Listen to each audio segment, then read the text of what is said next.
कहा भगवान शंकर ने बोला पार्वती मैया से, उमा क्षमा साप शापौते भारी, अपने कर्म जाय अपकारी। उमा क्षमा शापौते भारी, भगवान का वचन है, हम नहीं कह रहे, भगवान ने कहा है। श्राप देने से भी बड़ा क्या है, क्षमा कर देना।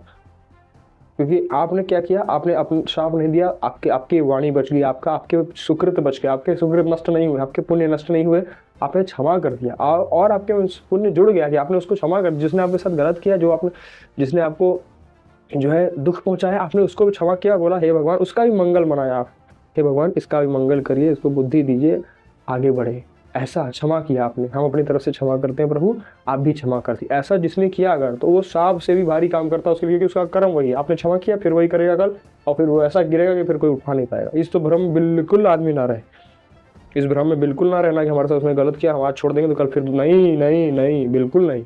वो ऐसा गिरेगा कि फिर कोई उठाने वाला नहीं मिलेगा। विनती मानो, हम पक्की अनुभव की आपको बात हम बता रहे हैं। क्षमा करके देखो तो किसी को, कोई आपका बहुत दिल दुखाए, कोई आपको बहुत परेशान कर दिया हो, या किसी ने आपका बहुत अहित कर दिया हो, बहुत अप्रेमी जन रहा हो, आप उसको बस क्षमा करके देखो, क्षमा कर दो, जाने दो, प्रकृति उसका हिसाब करेगी। फिर आप अपने हाथ में लोगे तो फिर वो सौदा घाटा में हो जाए। नहीं करना हमें ऐसा, हमें भगवान का अंश है, उसको क्षमा करना। भगवान की दोबारा किसी के साथ ऐसा ना करे, भगवान ऐसी बुद्धि उसको दो और हमारी तरफ से क्षमा कर, उसके कर्म ही उसको नष्ट कर देंगे। मेरी पक्की बात मानो, हम अपने सुकृत क्यों नष्ट करें, हम उसमें अपनी, जैसे होता है ना कि बहुत कीमती चीज़ रखे हो, ब्रह्मास्त्र का प्रयोग मच्छर मारने के लिए नहीं किया करते, ऐसा समझिए उदाहरण। तो हम नाम जब कर रहे हैं, हम भगवत मार्ग में चल रहे हैं, अगर हमारा कोई अहित कर रहा है, हमें कोई दुख भी पहुंचा रहा है, तो हम उसका इस्तेमाल करके उसको श्राप देने के लिए नहीं करेंगे। वो हमारा दूसरी व्यवस्था हो रही है, हमारी भगवत मार्ग की पुष्टि हो रही है, हम उसमें जुटा रहे हैं, एक गेट लगा रहे हैं, हम उसको इसमें क्यों खर्च करें बेफिजूल की बातों में। हम यहाँ क्षमा करें, अपना समझेगा, उसके कर्म समझेंगे, वो समझेगा अवश्य में वो भोक्तव्यम कृतम कर्म शुभाशुभम बोला गया है, समझेंगे, अपना कर्म समझेंगे, हमसे क्या।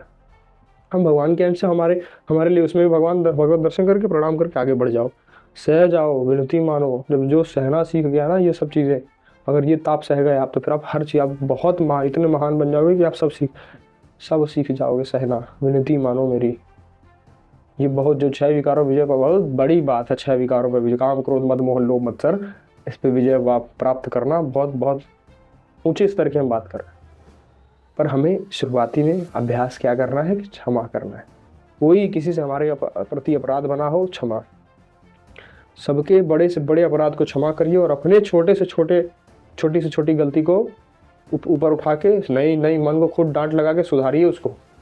हम क्या करते हैं, अपनी बड़ी से बड़ी गलती छुपा देते हैं, और दूसरों की छोटी सी गलती हमसे बर्दाश्त नहीं होती है ना, ऐसे ही करते हैं।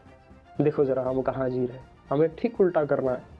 एक साधक के जीवन में अपनी गलती बर्दाश्त ना होने पावे, दूसरे की बड़ी से बड़ी अपराध माफ, क्षमाशील, क्षमा बड़न को चाहिए छोटन को उत्पात। वो बड़ा वही जो क्षमा है, क्षमावान है, बड़ा वही है। विनती मानी, हम बार बार इसलिए हम ये इसलिए कहते हैं बार बार, ताकि हमारा जो आज का युवा है वो गलत दिशा में जा रहा है, गलत चीज़ों में फंस रहा है। सब कुछ करिए, सब जायज़ है, पर धर्म सम्मत हो, शास्त्र सम्मत हो। तस्मा शास्त्र प्रमाणन्ते कार्यो अकार्यो व्यवस्थित हो, सब लिखा है। पढ़ो तो सही, पढ़ना शुरू करिए आप। सारी व्यवस्थाएं, सारी चीज़ें लिखी हैं कि कैसे कैसे क्या करना चाहिए, कैसे आचरण करना, सब अंतःकरण भगवान बैठ के यहाँ से खुद बुलवा रहे हैं आपसे, सब कुछ बुलवा रहे हैं, हम कुछ नहीं कर रहे हैं। हम खुद आपसे, आप देखो, आप कोई गलत काम करने जाओ, अभी आपके अंदर से आवाज आएगी ये गलत है, देखो मत करो, और फिर दोबारा आप लाएंगे उसको कर दो, तो वो बात अलग है। पर भगवान हर जगह आपका साथ दे रहे हैं। तो विनती मानिए मेरी, हम कहते तो है, अगर मान लिया बात मेरी तो बच जाओगे, पक्की बात मान। जय श्री राम।